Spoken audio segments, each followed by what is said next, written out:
na ang kalagayan ng lolo ko noon. Kami na lang ng nanay ko ang nag-aalaga sa kanya. Nung hindi na namin makaya, nagpatulong ako kay Mang Idyo, ang albularyo sa lugar namin. Kaanong katagal na siyang ganito? Kahapon pa po.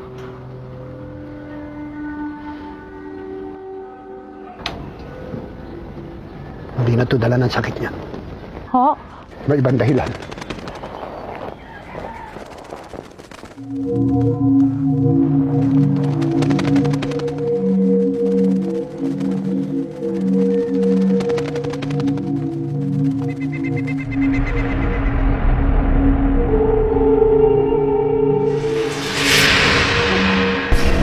Bilis! Habulin mo! Bilis!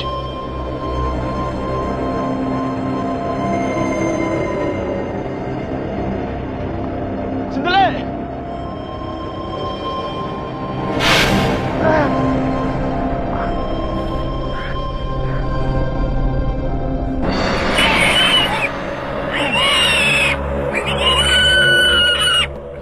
Binabalikan ka na ng mga tinugis mo.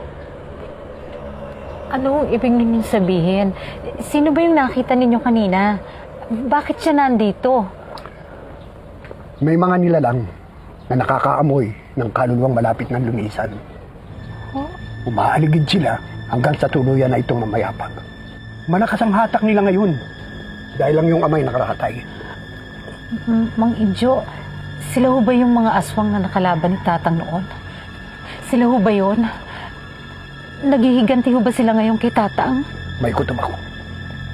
Pero mahirap ipaliwanag. Ang hindi ako sigurado kung hanggang kailan tatagal ang iyong ama sa mga nangyayari.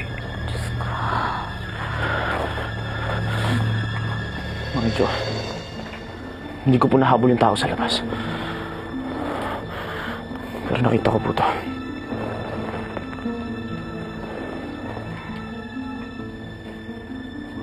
Hindi karaniwang tao may-ari nito. Wala ka na bang ibang nakita? Aso? Oo, nakita akong baboy. Anong ginawa mo? Tinaga ko po. Napuruan ko yata sa tenga pero hindi ako nakasigurado. Bigla akong tumilapon sa lupa. Pagtingin ko, wala na yung baboy. Tama ang kutob ko. Nagbalik na nga sila.